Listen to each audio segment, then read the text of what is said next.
All turned in and I'm done. 140.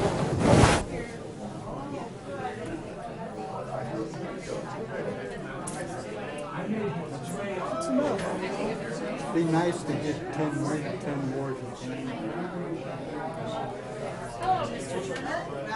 I'm just a How are you this evening, sir? You look fit as a fiddle. Fiddle as a fiddle. There he is! Yes. You're a quick change artist. Yes. He's put on a pink shirt. I got some signatures for you. I think that's the part they can see is the top half. So, Right. yeah. I may have some more. I'll look at it. See, Lon made it. I knew he was going to make it. I have Jack all the is faith on in the his world. way.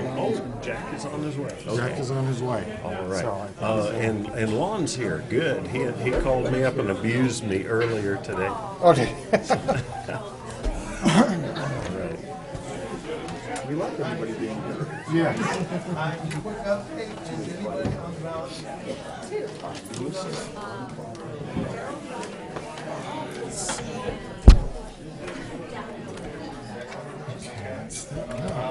Very nice, Mike. I like that one. Yeah. Especially when after the election, everybody can just flip them in the air, pull the 45 out, and see if they can hit me in the head. Good evening, sir. How are you, sir? Pretty good. And this is Annie Ladies. Okay.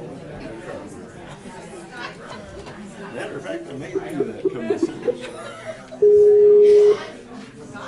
Is the bear not going to be here tonight? He should be here. He's supposedly wandering in. We're all in here in a few minutes. Is that Phyllis? Yeah. Hi, Phyllis. She's frozen. Video. Here we go. Cool enough. Hello. I figured I'd wander back there and I'll come back out and put on my vest. This is Annie Lee's. Cool. Matter of fact, I think I already did. Yeah, I'm moving. Okay.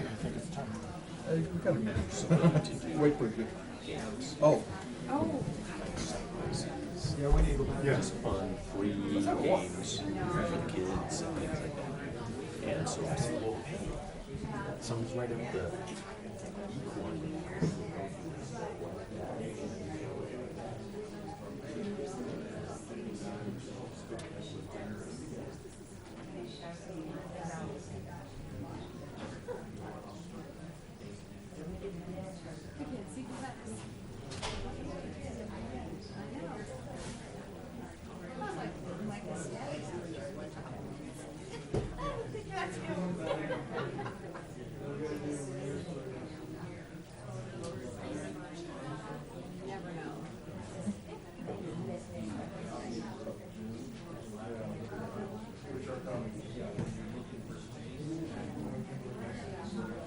I know every time I look up and they're gone, I'm like, where they go? Oh yeah, oh yeah, oh yeah. What happened to so long?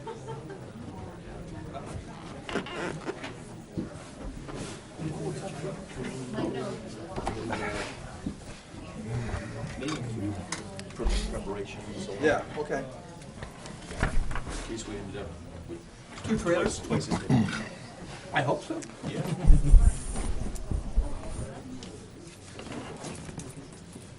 Hope so.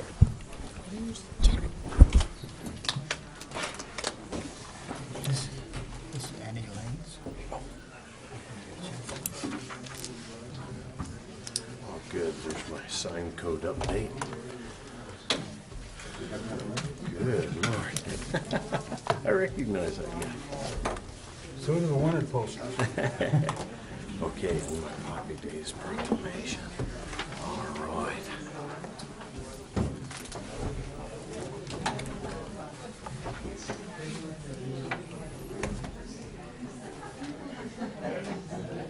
Okay.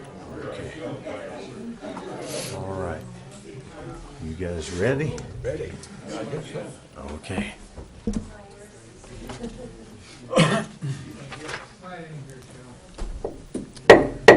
go ahead and call this meeting of order, and we'll have the Pledge of Allegiance. I pledge allegiance to the flag of the United States of America and to the republic for which it stands, one nation, under God, indivisible, with liberty and justice for all. All right. May we have the roll call? You most certainly may. Good evening, everyone. Start with Councilmember Chuka. Here. Councilmember Turner. Here. Councilmember Mendoza. Here. Councilmember Best. Here. Vice Mayor Croft. Here. Mayor Marley. Here. And we hear that Councilmember Miller is on his way. I believe that was his shadow going by the window. Too. All right. Was it a big shadow? It was a It was a big hat. it was a Costco-sized shadow here. All right. Introductions, presentations, and proclamations. A proclamation declaring May 27th through 28th, 2016 as Poppy Days, sponsored by the American Legion Auxiliary. Do we have anyone here from the American Legion Auxiliary? All right. If you would, please come up, and I'll read this. Do we have our microphone?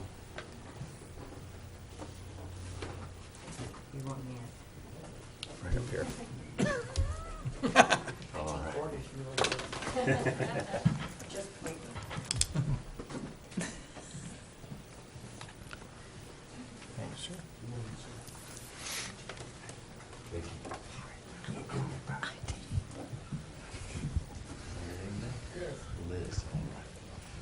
Whereas America is the land of freedom, preserved and protected willingly and freely by citizen soldiers, and whereas millions who have answered the call to arms have died on the field of battle, and whereas a nation at peace must be reminded of the price of war and the debt owed to those who have died in war, and whereas the red poppy has been designated as a symbol of sacrifice of lives in all wars, and whereas the American Legion Auxiliary has pledged to remind America annually of this debt through the distribution of the memorial flower, now therefore I, Chris Marley, Mayor of the town of Chino Valley, do hereby proclaim May 27 and 28th of 2016 as Poppy Days in Chino Valley, Arizona, and ask that all citizens pay tribute to those who have made the ultimate sacrifice in the name of freedom by wearing the memorial poppy on this day. Liz, did you have anything to say? Or? No, just thank you very much. Okay, It cool. does a lot of good. All right, thank you. Thank you. There you go.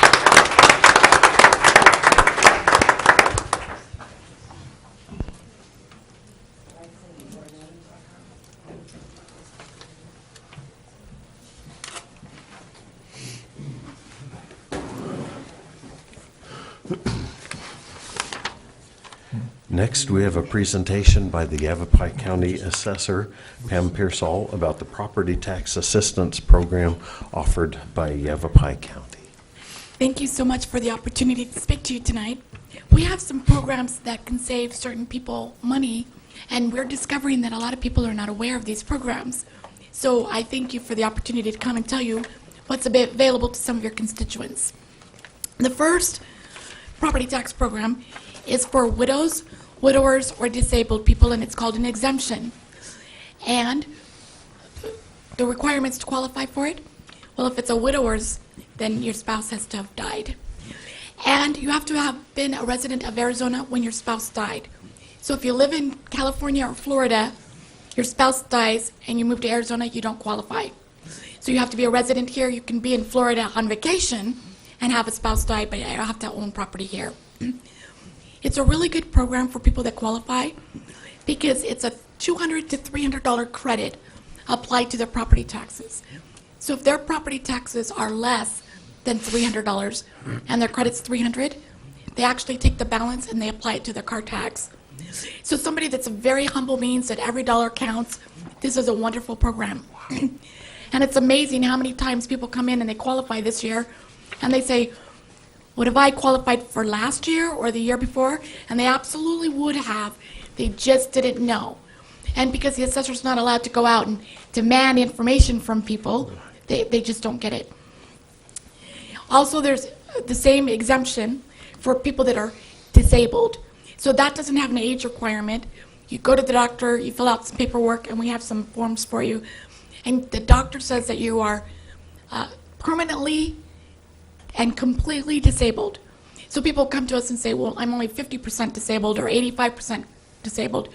No, if the doctor says you're completely and permanently disabled, we don't care if it's only 50% or 85%. So it's a form. Both of them have monetary limits, and the state legislature sets those limits each year. It changes. Right now, you cannot earn more than $31,528 a year and qualify. So this is for somebody that has a humble existence. If you have children, it's $37,823. And if you have any questions, you can call our office. We have some handouts, hopefully, to give you in case you know of anybody that might qualify. The second program we have is a senior freeze. And it's for people that are 65 years old or older. And there's also an economic qualifier. But it freezes your values. And it freezes your taxable values. So we have a market value and we have a taxable value. Your taxable value can go up a maximum of 5% per year. It freezes that. So if that's frozen and we're in a market that everybody else's values go up, you save in taxes. If the market's going down, then it's not a good program. But currently, we're in a recovered market that's going up, so it's a pretty good program.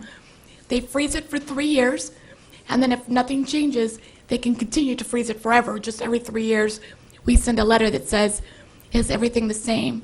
And as long as it is, you can stay frozen.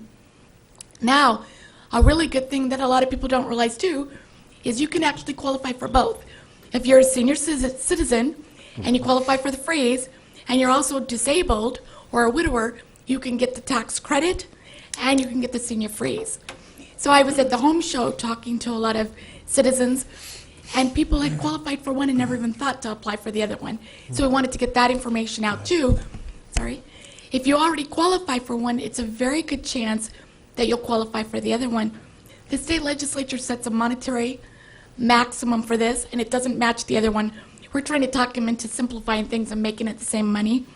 But right now, for the senior freeze, you can't make over $35,184 for one owner on the property, or $43,980 if there's 2 owners on the property. And if you're close, give us a call because we will help you with the math. Some income doesn't count. And they average the last 3 years. So if you just retired and you made pretty good money 3 years ago, but now it's less, they average it over the 3 years. So is there any questions? Could you please tell us the office number that folks I can call? sure can. It's 928-771-3220.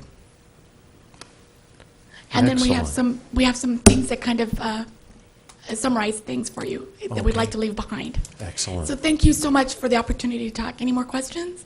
Any other Okay. questions? All right, thank Okay, you. thank you. Thank you. Actually, I'll undo that. Thanks, Pam. All right, our next presentation is by Mark Garman and Lee Davis of National Bank of Arizona regarding the final transaction details of the contract to refinance the 2007 GATA obligations. Is Mr. Duffy here? Yes, sir. Yeah, thank you, Mayor, Council. Mark Garman would like, as you know, National Bank got awarded our refinancing for a GATA loan, and Mark would like to just say a few words to Council this evening about it. Good evening.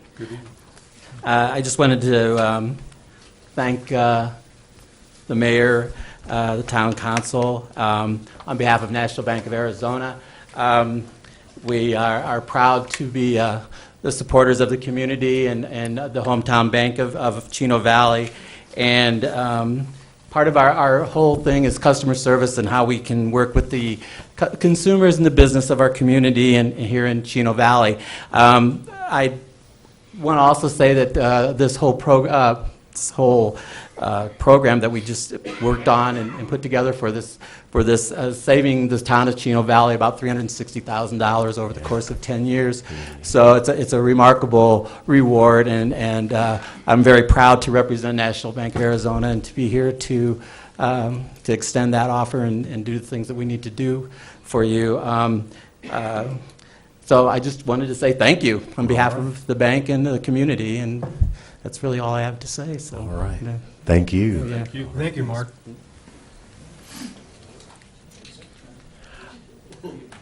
Our next item is call to the public. Call to the public is an opportunity for the public to address the council on any issue within the jurisdiction of the council that is not on the agenda. Public comment is encouraged. Individuals are limited to speak for 3 minutes. Total time for call to the public may be up to 30 minutes per meeting. Council action taken as a result of public comment will be limited to directing staff to study the matter, scheduling the matter for further consideration and decision at a later date, or responding to criticism. Do we have anyone for call to the public? Yes, sir.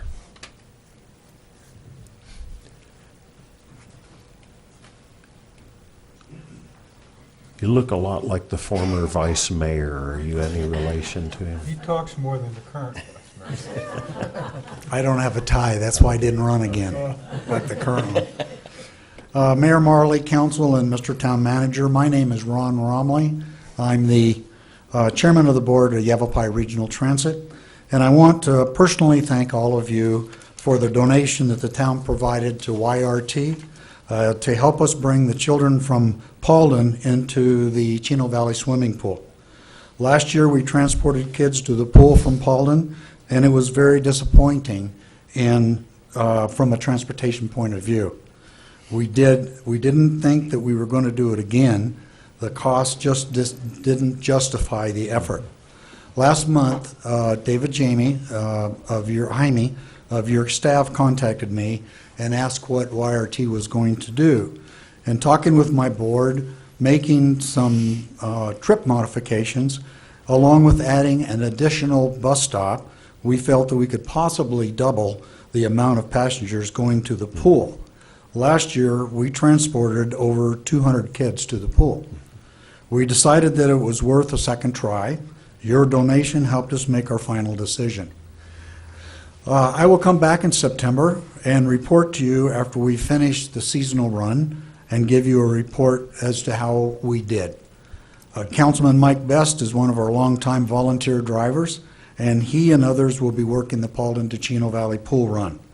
However, this is the first time we actually entered into a public-private partnership where it is a win-win situation for the community as well as a nonprofit transit system. We all talk about 3 Ps a lot, but they never seem to come to fruition. Now we have one. Thanks again for showing your support towards Yavapai Regional Transit and the community. Thank you. Thank you. Thank you, Ron.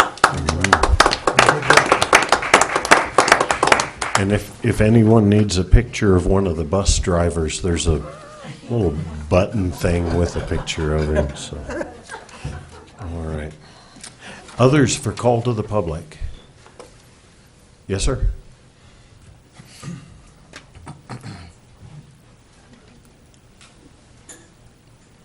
You're not starting his time yet, are you? Turn that over, will you? Okay. Thank you, Mayor and Council. My name is Lee Paul. I live on Harrison Drive. I happen to have one of those pictures of Mr. Best, but Vice Mayor came along and tacked his right on top of it. I'll be very brief here. I'm relieved to see that the town attorney is not here because I'm going to talk about something illegal. Did you see her face up there in the picture? She's the eye in the sky. She's the eye in the sky. Oh my gosh, what am I going to do now? Can I renege? Yes, sir. No, very briefly. I have a friend who spends a lot of his time in Florence, but I saw him a short time ago, and he was complaining he bought some marijuana here in town, and he opened it up, and he swore up and down that it had been contaminated with some shreds of tumbleweed.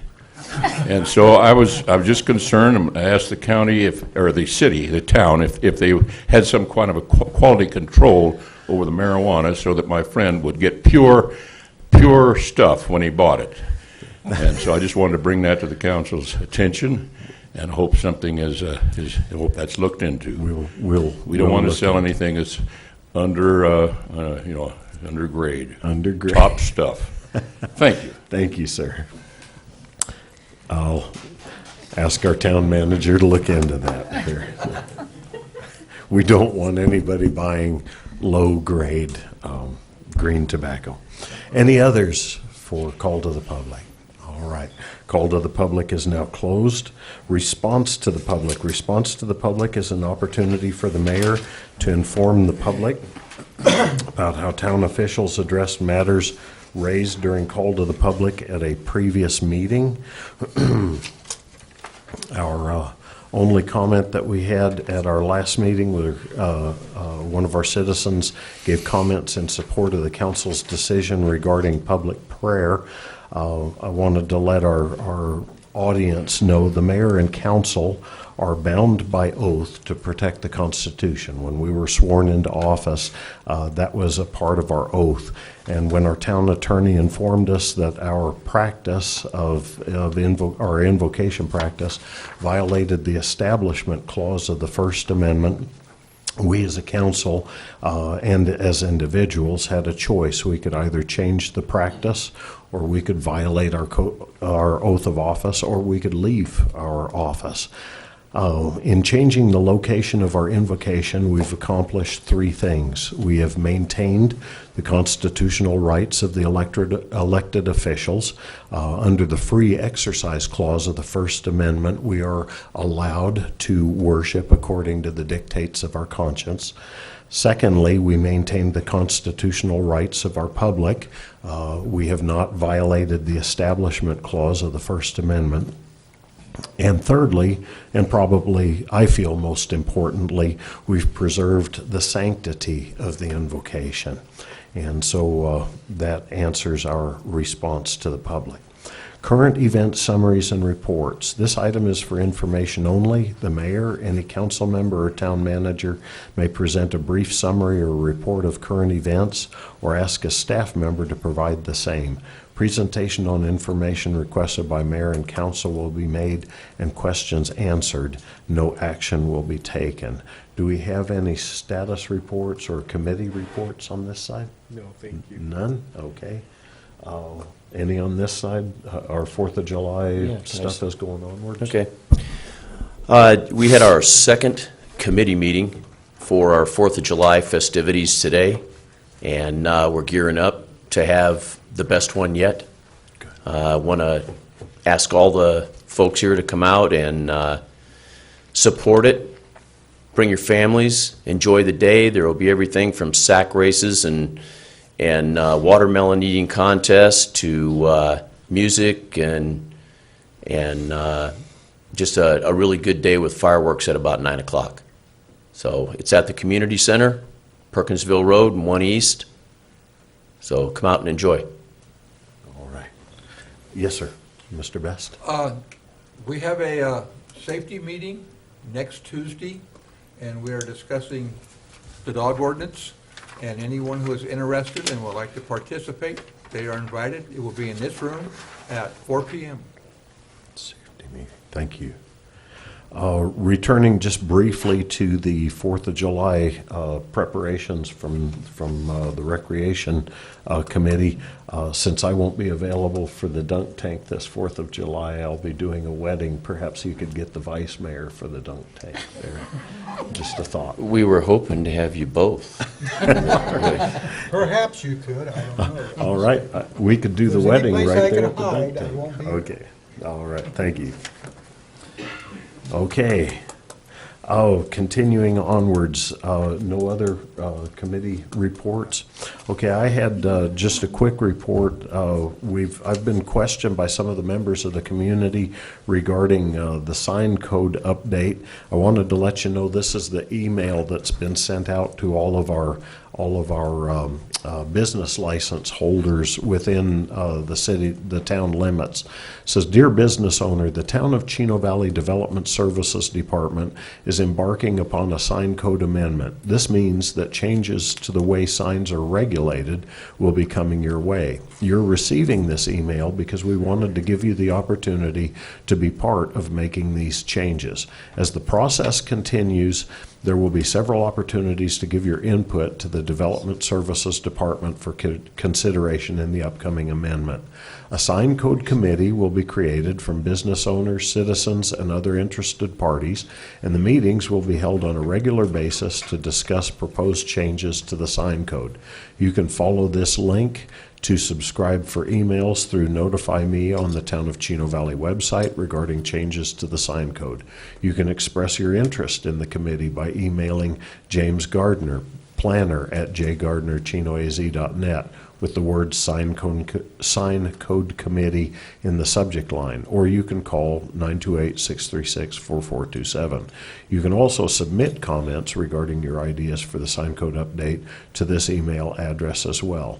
You can give your input here through a survey regarding the sign code update, and input in this survey will be considered along with other comments. So I wanted our business owners to know especially that we as a town are reaching out to the businesses. We want them involved in this sign code process because we want our businesses to be successful. And so anyway, if you know any folks that have small businesses within the town, please encourage them to get involved in this sign code process so that they can give their input and we can have a code that the town won't be cluttered with signs, and yet businesses can still let folks know that they're here.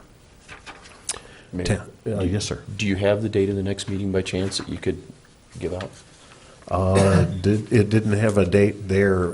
Is Miss Mayday here?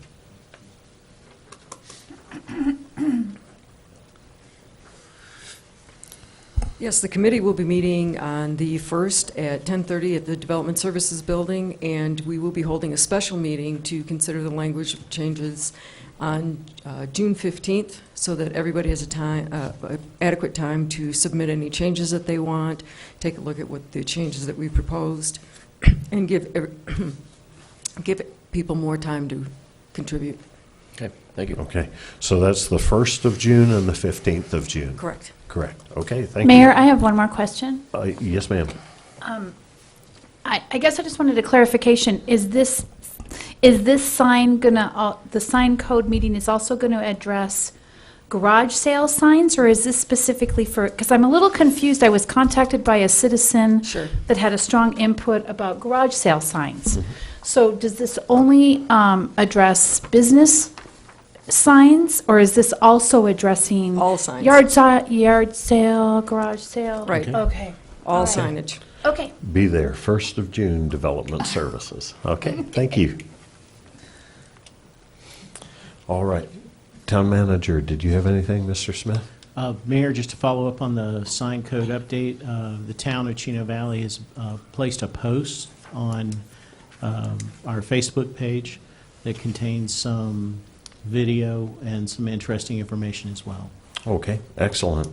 The reason I brought this up was one of our business owners in the town said that the sign code was being implemented without any input. And I said, you should have received an email. So that was the copy of the email that was sent to all business license owners. All right. Continuing onward, item C, progress update regarding Economic Development Administration Grant, Environmental Protection Agency Grant appropriation, and Center Street Sewer Project.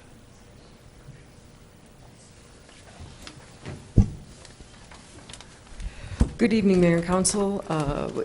Mr. Lopez and I wanted to take an opportunity this evening to update you on some of the projects that we are working on in Development Services and Public Works. So I'll let you talk about this one. Thank you. So it's the EDA. We have this is the project where we're proposing to loop our water system. Yes. For the folks in our audience of all of our little abbreviations there, could you tell them economic development? Yes, so this project is the Rural Economic Development Grant from the State of Arizona's Department of Commerce, and then the Economic Development Administration from the federal government, from the U.S. Department of Commerce. Money for infrastructure improvements that will be installed at Old Home Manor. Okay. Right now, we've already awarded the bid for services. We expect 100% plans to be complete in August. Going to bid for construction in September, should be awarding in October, and construction should be complete in May or June of 17. Okay, thank you. Thank you. If you like, I can expand upon the infrastructure Okay. that's proposed. On this particular project, we'll be extending water and sewer to the Old Home Manor area, picking up from the terminus at Perkinsville and carrying that south along Jerome Junction to Rodeo Drive in order to facilitate industrial growth in that area. We'll also be pushing Jerome Junction further south to further north to 4 North, and then we'll be tying 4 North across the Santa Cruz Wash with proposed box and roadway there as well. Okay, excellent. Thank you. Oh, whoops, come on. Clean Water Grant. This is the one that we've been working with the EPA quite some time now to get the match waiver approved. We finally got an approval on that and are now rolling the application process together. We are undergoing NEPA review right now for the National, I can't believe I forgot it, Environmental Protection Agency. Jeez, oh Pete's. I don't know how I could forget that one. Right now, we're in NEPA review, and we will be going out to bid again for engineering design in August. Expect to be awarding that in October, September, and we should be looking at construction in the spring. Okay, thank you. And again, like Ms. Mayday referred to, the NEPA process is the environmental process. We will be working in conjunction with that process through the procurement process to secure an engineer through the request for qualifications. We have began developing those contracts and scopes now, so we can get that out, and then we'll continue on from there, hopefully aligning with the NEPA process and our application so that we can eliminate any gap we have and proceed along the schedule. Good, thank you.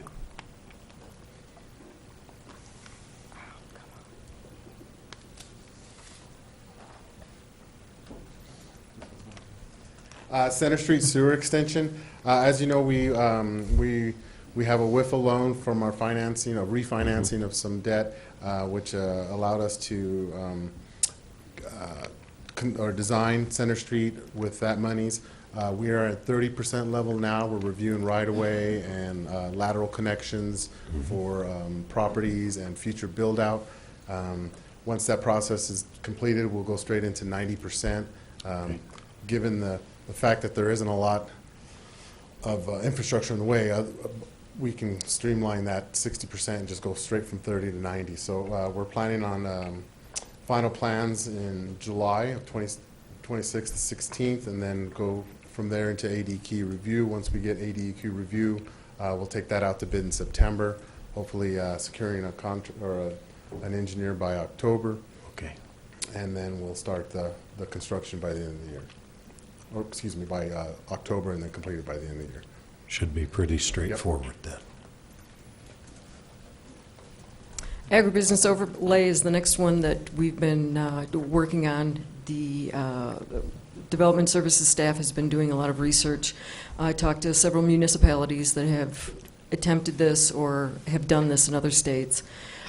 We have worked with a couple of people in the community, just talking back and forth with them to get some opinions. We also did hold a roundtable meeting. We had one person attend that was from the community that has a business that would be impacted. And we have gotten a draft through to legal review for Phyllis's blessing. Okay. And we have had we will be having citizen review in June. Like I said, we will be doing the study session in June also, once we've had citizen review and had some more input from the community. And then we will be having the first public hearing at Planning and Zoning on July 5th. and expected to bring it to council on July 26th for approval. Okay, great. Thank you. Thank you.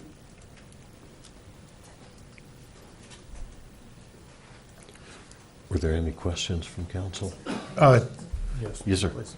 On the, I need to back up. The EDA grant, the 4 North, did that include the extension of Road 4, or was that, did the schedule just include the water and sewer? No, that would be for the completion of all roads, sewer, and water. Okay. Yep, and I breezed through the EPA project. That's the project where we're actually making the connection from 2 North to Perkinsville. It's all kind of part of the same program to get our infrastructure down there at Old Home Manor for the industrial areas. Okay, thank you. All right, no other questions? Moving onward to consent agenda. All those items listed below are to be considered to be routine, may be enacted by one motion. Any council member may request to remove an item from consent agenda to be considered and discussed separately. Does anyone wish to remove any of the consent agenda items and discuss them separately? No? Okay, may we have the consent agenda? Item 6A, consideration and possible action to approve agreement between the Town of Chino Valley and the Friends of the Library, a 501c3 corporation, for construction and dedication of addition to the Town of Chino Valley Library effective May 24th, 2016. 6B, consideration and possible action to adopt ordinance number 16-818, amending the Town Code, Title 11, Business Regulations, Chapter 114, Cable Television, Section 114.45, License Payments, Paragraph A, to amend the percentage related to the license fee. 6C, consideration and possible action to adopt resolution number 16-1083, approving the proposed statements and estimates of expenses of the Town of Chino Valley street lighting improvement districts for fiscal year 2016-2017, pursuant to Section 48-616 Arizona Revised Statutes as amended, setting a date for public hearing on the proposed statements and estimates as approved, and providing for notice of the hearing and publication of the proposed statements and estimates of the expenses of the districts, which shall be provided for by the levy and collection of ad valorem taxes on the assessed value of all the real and personal property in the districts. Approval will create a levy to pay for street lighting within the Chino Valley Street Lighting Improvement District. The districts are accounted for in a separate fund by the town. D, consideration and possible action to approve resolution number 16-1087, accepting the dedication of right-of-way of certain real property located approximately at the intersection of Road 4 South and Peavine. E, consideration and possible action to accept the April 19, 2016 study session minutes. And F, consideration and possible action to accept the April 26, 2016 regular meeting minutes. Chair would entertain a motion. Mr. Mayor, I'd like to make a motion to approve consent agenda items A, B, C, D, E, and F. Seconded. We have a motion and a second and a half. All in favor say aye. Aye. All opposed, same sign. Motion carries. Item 7, action items. The council may vote to recess the public meeting and hold an executive session on any item on this agenda pursuant to ARS 38-431.03A3 for the purpose of discussion or consultation for legal advice with the town attorney. Executive sessions are not open to the public, and no action may be taken in executive session. Item A, consideration and possible action to approve the First Amendment to the final plat of the Molly Ray subdivision located in the north half of Section 28, Township 16 North, Range 2 West. I believe Ms. Mayday is doing that presentation.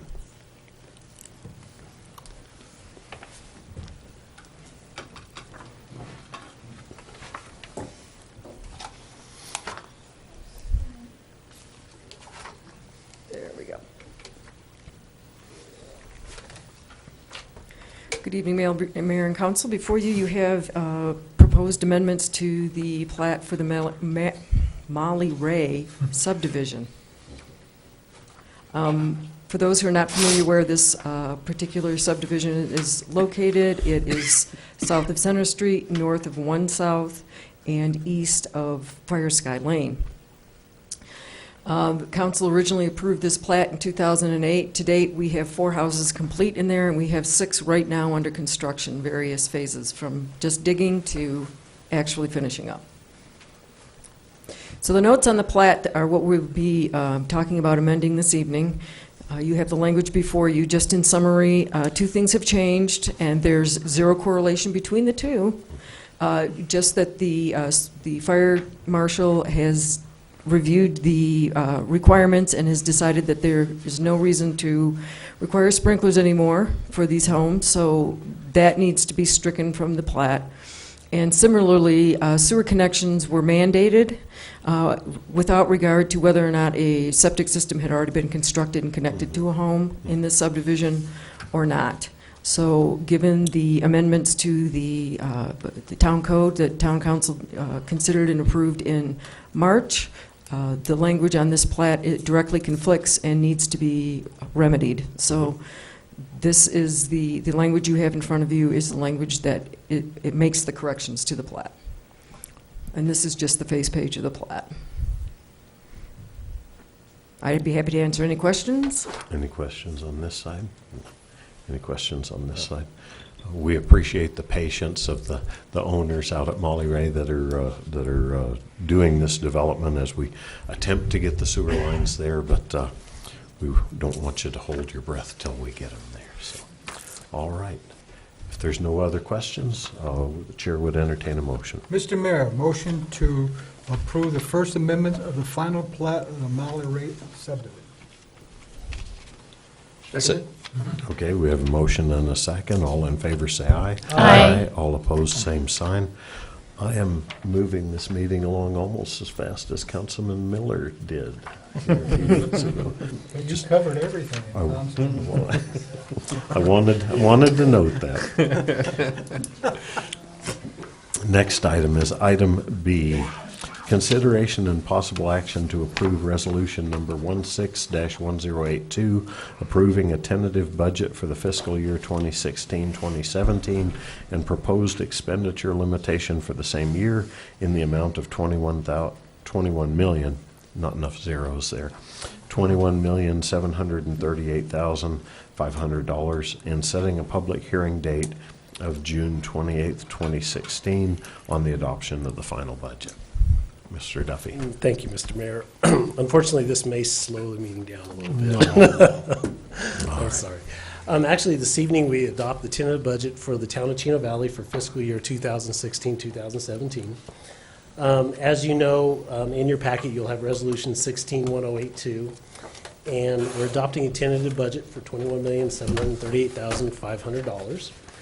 Also included in your packet was the official state forms that we'll be publishing in the paper for the next 2 weeks.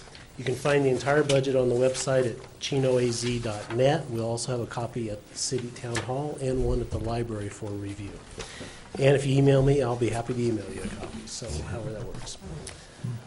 So far in the budget process, the budget process does start in January with department meetings, your guys' strategic plan meetings. All this is put together, and what we do, boil it down to study sessions, and we've had 2 with council so far, one on May 4th and one on May 5th. This evening, of course, we adopt the tentative. We do have to publish it, and at the next meeting, we'll have a public hearing, and then on June 28th, we'll adopt the final budget for next fiscal year. Side by side, this year's budget, the one we're currently operating at, was a $23,937,000 budget. We've actually reduced it by 9%. We're down to $21,738,000. That's good, but the difference is the Prescott water acquisition was $4.5 million, and now we've just left $2 million worth of funds. So that's really where the drop came from. Overall, this evening, you're going to see that really we're just status quo. I mean, revenues are up slightly, expenses are up just a little bit, but really we're just moving along status quo in most cases. But there are some positive things that we are doing. One of the items I'd like to spend just a few minutes on is how we do our interdepartmental charges and our inter-fund loans. When I started with Chino Valley, we were allocating payroll. We were allocating employees' times in various departments, mostly in your overhead like G&A and finance and things like that, by percentages, and the percentages were 15.34%, 16.87%. It just didn't make sense. There was no logic or reason, and it was really hard to explain to council and the community, why are we charging between departments? Now, you do want to charge, because there's an overhead component to running a community, and you need to charge that overhead charge to your enterprise funds and like your HERF fund. But all this interdepartmental charging, it just made your budget look confusing. So over the last few years, we've been trying to simplify it, and I think we've got there with this proposed budget. What you have on the screen now, and the red page number is what we have in your budget book, if you want to follow along. You can see that we're charging like into the prosecutors, out of the town managers, into MIS, into planning, and it just looks really confusing. We have money charging out of HERF, we have money charging into water and charging into sewer. So maybe just to simplify that chart, and when you look at it this way, if you concentrate not on the department level, but on the fund level, it makes a lot more sense.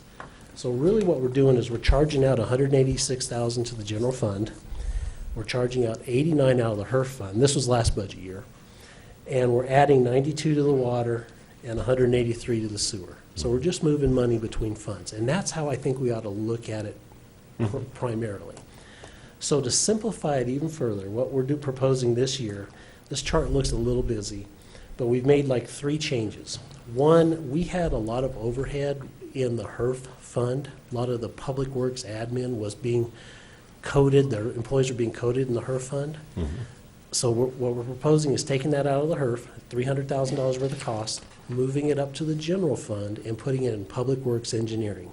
So all the admin function goes up to public works, and we combine that with the engineering department. So we have 4 employees in that fund. Okay. So that reduces the HERF budget by $300,000, increases the general public works engineering by $300,000. Then I want to go to the next row over, take that $300,000, and I want to allocate it back to the HERF, back to the water, and back to the sewer, and keep the amounts nice, even, and rounded. And in a second, you'll understand my logic. The other thing is we have the customer service department, and all those costs now are in the general fund. But a majority of them, they either, they help building, they help planning, so some of them have to stay in the general fund, but a lot of them have to go to water and sewer. So we allocated $190,000 of their cost down to water, down to sewer, based on the number of accounts in each of the enterprise systems. So if you go to the right-hand column, what you're going to see, that's the net effect from the way we charged last year to the way I propose we charge this year, interdepartmental charges. And the net effect is just a few $1,000s either way. What it does is it really simplifies the story on why we're doing interdepartmental charges. That we're just trying to allocate the overhead from public works down to HERF and water and sewer, and our customer service department down to water and sewer, and that's it. And the dollars stay the same, so it really has no significant impact on the total budget, but it just makes the story simpler, and it focuses more on the fund level than the department level. Okay. Does that make sense? Okay. So the other thing the communities do a lot is, we have what I always call buckets, and these are our funds. And we have and this chart over on the very top has a capital improvement fund, which is our 1% sales tax, our general fund, our HERF fund, water, debt service, and our road impact fee fund. So these are all the transfers we make between the funds, moving money from one bucket to another bucket.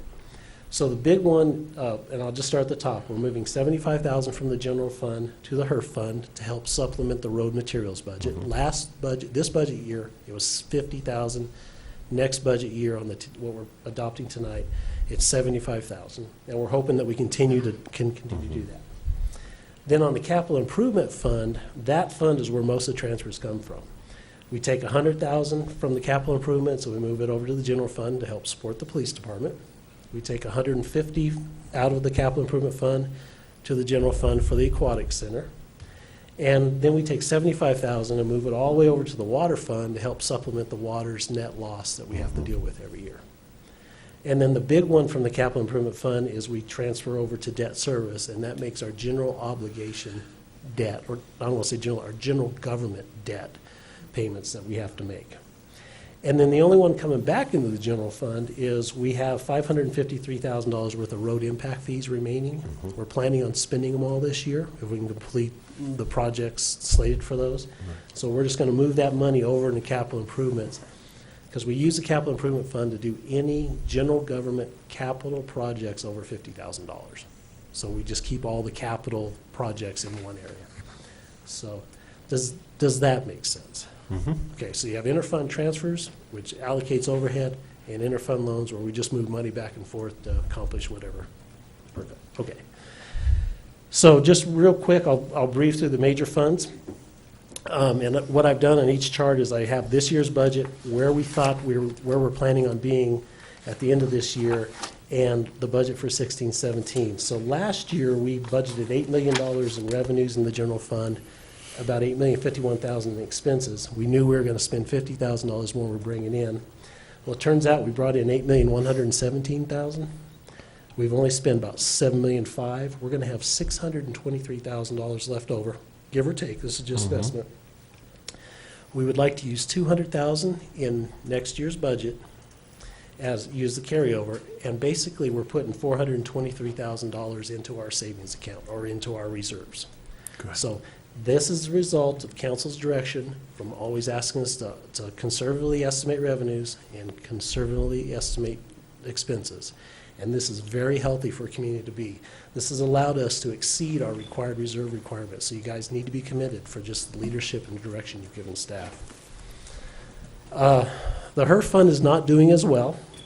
We planned on having $845,000, got $50,000 from the general fund, and using $119,000 of carryover. So we thought our fund balance was going to end up at $226,000.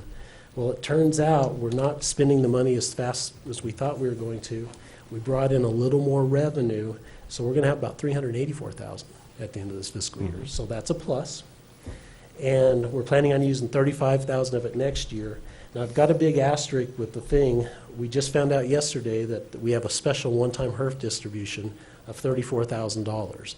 So our HERF revenues were actually budgeted to go down from $878 to $850 or $55, and this $34,000 will just about keep us even. So that's really good news. Our road material budget we thought was going to go from $155 is now down to $129 or $125, but this $34,000 will keep us just a little bit higher than last year. So it is positive, although we still need a lot more money for HERF. Our capital improvement funds, this is the 1% sales tax again, and really what I want to point out on this chart is we have our ongoing revenues, which is just the sales tax coming in. We also have money coming in from road impact fees, our Yavapai Drainage District, $110,000 this year.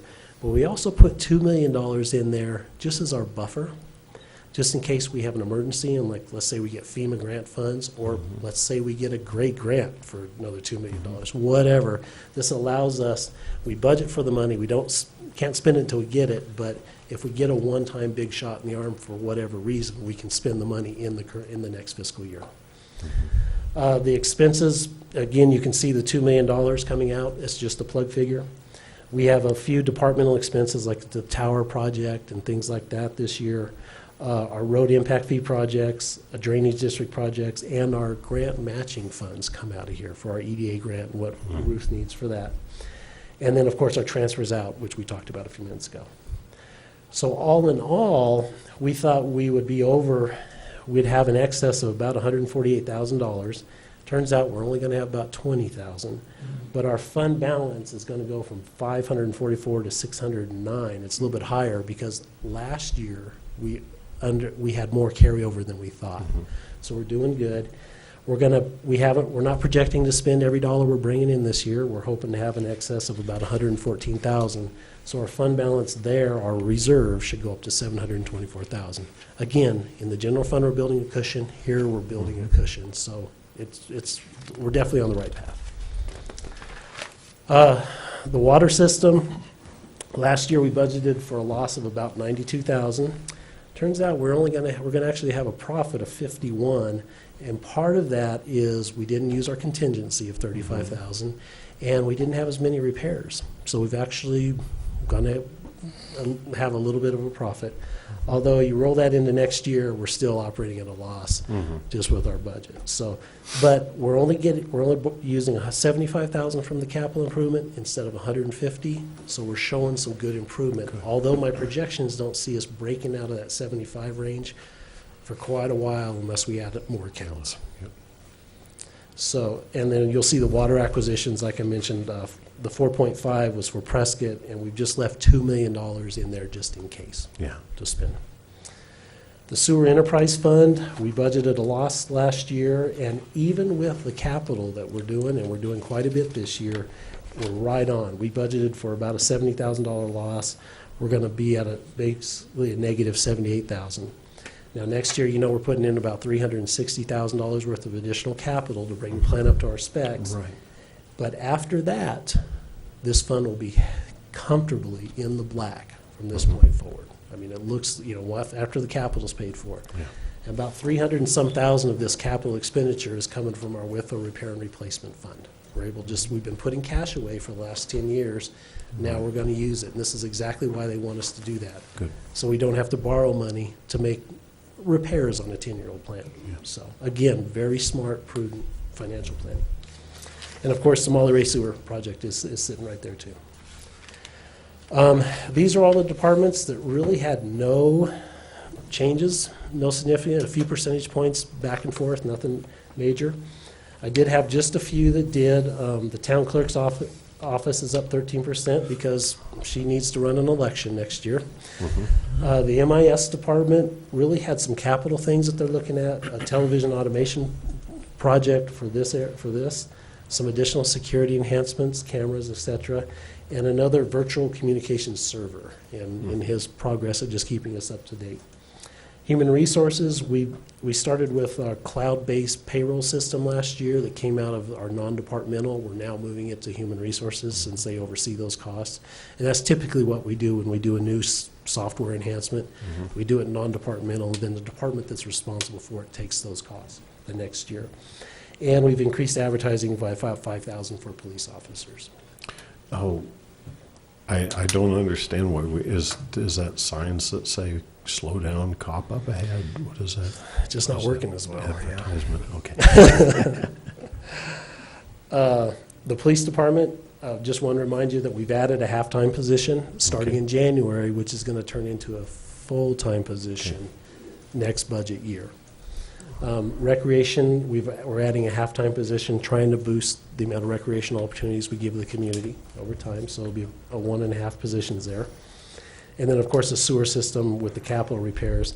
And I put in brackets the savings, so it's really $391 less than $32,000 that we're saving on the refinancing of the debt. So, and with that, that's all I had this evening, unless there's any questions. Any questions? No.